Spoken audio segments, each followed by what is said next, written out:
Assalamualaikum dan salam sejahtera. Saya Nurul Aina binti Rahmat, pelajar Ijazah Sarjana Muda Pendidikan Awal Kanak-Kanak. Dalam teori pengurusan tingkah laku kanak-kanak, saya telah memilih teori pembelajaran sosial oleh Albert Bandura. Albert Bandura menyatakan bahawa komponen membentuk personaliti daripada tingkah laku, persekitaran, kerangka kognitif, iaitu pemerhatian tiruan dan pemodelan memainkan peranan utama dalam proses membentuk personaliti. Teori Bandura menggabungkan unsur-unsur daripada teori tingkah laku yang menunjukkan bahawa semua tingkah laku dipelajari melalui pengkondisian, dan teori kognitif yang mengambil kira pengaruh psikologi seperti perhatian dan ingatan seperti ibu bapa, keluarga, kawan-kawan ataupun guru. Selanjutnya, marilah kita lihat bagaimana teori pembelajaran sosial ini berfungsi. Teori ini mencadangkan bahawa semua pembelajaran adalah hasil persatuan yang dibentuk oleh pengkondisian, penguatkuasaan dan hukuman. Teori pembelajaran sosial Bandura mengajukan pengajaran yang juga dapat dilakukan hanya dengan mengamati tindakan orang lain. Beliau juga menambah unsur sosial dengan alasan bahawa orang dapat mempelajari maklumat dan tingkah laku baru dengan menonton orang lain, dikenali sebagai pembelajaran pemerhatian. Jenis pembelajaran ini juga boleh digunakan untuk menerangkan pelbagai jenis tingkah laku, termasuk yang sering tidak dapat dipertanggungjawabkan oleh teori pembelajaran lain. Sebagai contoh, kanak-kanak dan orang dewasa sering mempamerkan pembelajaran untuk perkara yang mereka tidak mempunyai pengalaman langsung. Bandura telah menyatakan dalam teorinya bahawa manusia secara semula jadi belajar melalui proses peniruan atau pemerhatian, iaitu dengan cara melihat orang lain melakukan, mendapat ganjaran daripada perlakuan atau melihat orang menerima hukuman daripada perlakuan. Eksperimen beliau yang sangat terkenal adalah eksperimen Bobodol. Bandura telah menyatakan bahawa kanak-kanak belajar melalui pemerhatian, iaitu yang pertama adalah model hidup yang melibatkan individu sebenar yang menunjukkan atau bertindak sebagai tingkah laku. Kedua, model pengajaran lisan yang melibatkan penerangan dan penerangan mengenai tingkah laku.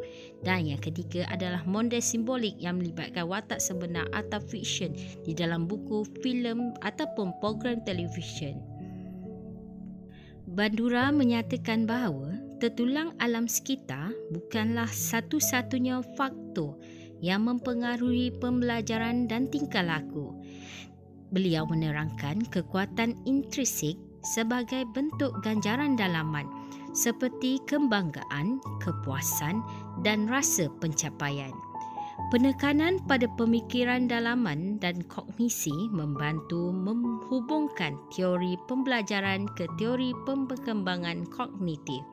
Walaupun banyak buku teks meletakkan teori pembelajaran sosial dan teori tingkah laku Bandura menggambarkan pendekatannya sebagai teori kognitif sosial. Pembelajaran membawa kepada perubahan tingkah laku yang tetap. Pembelajaran memerhati menunjukkan bahawa orang boleh belajar maklumat baru tanpa menunjukkan tingkah laku yang baru. Mari kita lihat bagaimana pembelajaran pengajaran berlaku. Pertama, melalui perhatian. Untuk belajar, anda perlu memberi perhatian. Apa-apa perkara yang mengalih perhatian anda akan memberi kesan negatif terhadap pembelajaran observasi. Sekiranya model itu menarik atau ada aspek baru dalam situasi ini, anda lebih cenderung untuk mendedikasikan perhatian penuh kepada pembelajaran. Yang kedua merupakan aspek pengekalan. Keupayaan untuk menyimpan maklumat merupakan bahagian penting dalam proses pembelajaran. Pengekalan boleh dipengaruhi oleh beberapa faktor, tetapi keupayaan untuk menarik maklumat kemudian dan bertindak ke atasnya adalah penting untuk pembelajaran observasi. Yang ketiga adalah pembiakan.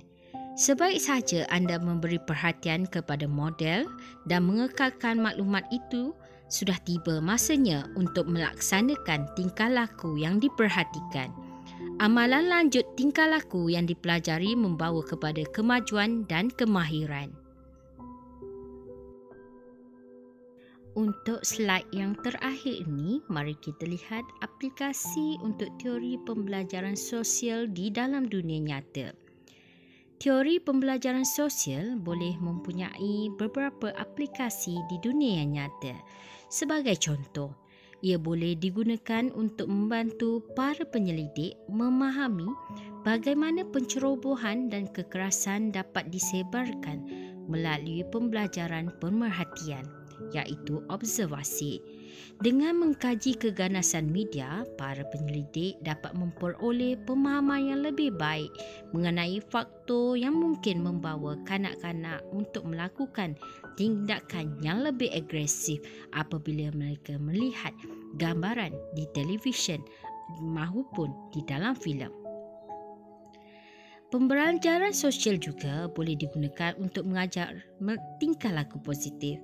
Para penyelidik boleh menggunakan teori pembelajaran sosial untuk menyiasat dan memahami cara-cara model peranan positif digunakan. Sekian sahaja tugasan pengurusan kanak-kanak dalam teori pembelajaran sosial oleh Albert Bandura. Sekian sahaja daripada saya. Terima kasih.